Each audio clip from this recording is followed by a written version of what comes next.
Okay, so today on MyComeUp Talks, we have the immense pleasure of talking to my fellow Canadian, Bruce Croxon. Welcome. And not only is he living the entrepreneurial dream, he also helps others share his hard-earned wisdom as well. So we're going to start at the beginning. You started your first tech company before the internet really took off.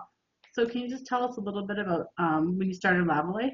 Yeah, well, the original brand for Lavalife was Telepersonals. So it was in the late 80s before this thing called the internet had really started to be commercialized, which was, the mid 90s. Mm-hmm. And the Telepersonals brand basically ran off phone lines running into the back of DOS-based computer systems. So the killer app for that technology turned out to be voicemail.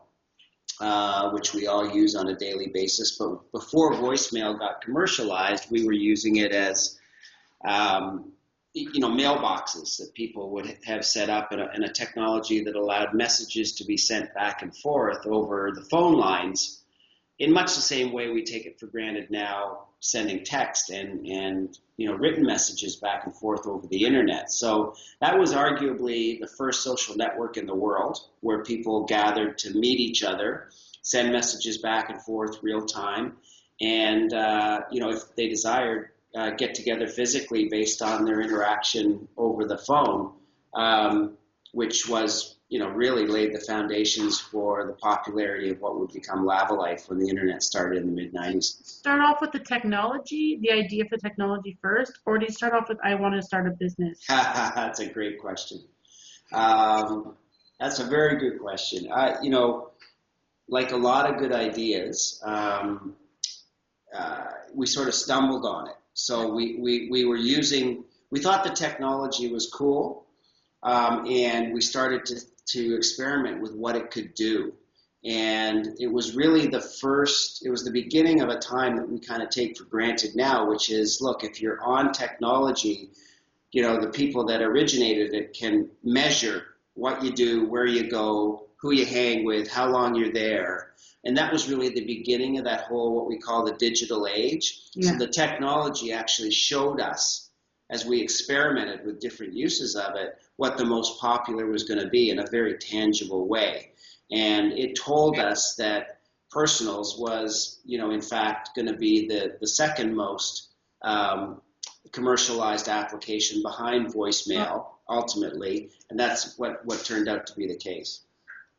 So when you started this company, did you see it going as far as it going, or you just saw the steps along the way as you saw the technology getting bigger? Yeah, we were kids, right? Yeah. We were kids, and I talk a lot about the importance of having a vision and a strategic plan and looking way out as to where you want to go. But we didn't have that when we started, so we really had no idea. But people were showing us on a daily basis that this was something that was important to their lives and that they were willing to use, and then increasingly that they were willing to pay to use.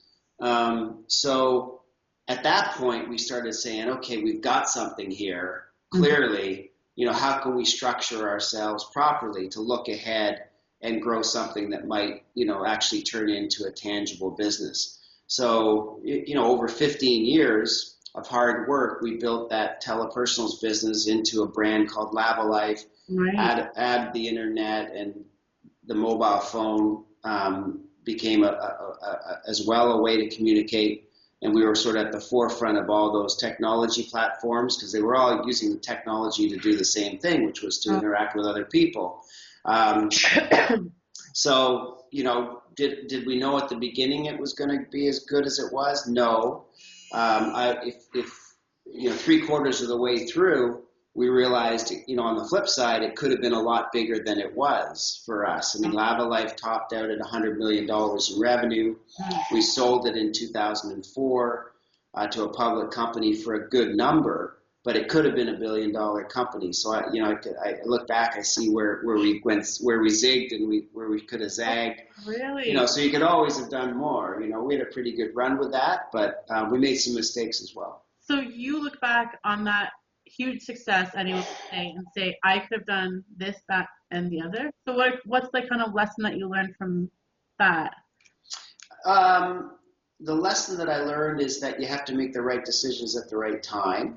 You have to stay hungry. We took in venture capital, which, can be a good thing, or it can be a thing that adds a lot of different points of view at the wrong time. We made a couple of bad hiring decisions. So if you put all that stuff together, we did a lot of things right. And don't get me wrong, it was, we employed 600 people at its height.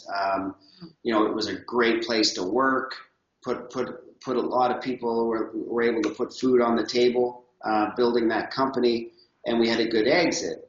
But if I look back on some of the mistakes we made, we could have owned that market rather than being a seller. Oh, I see what you're saying.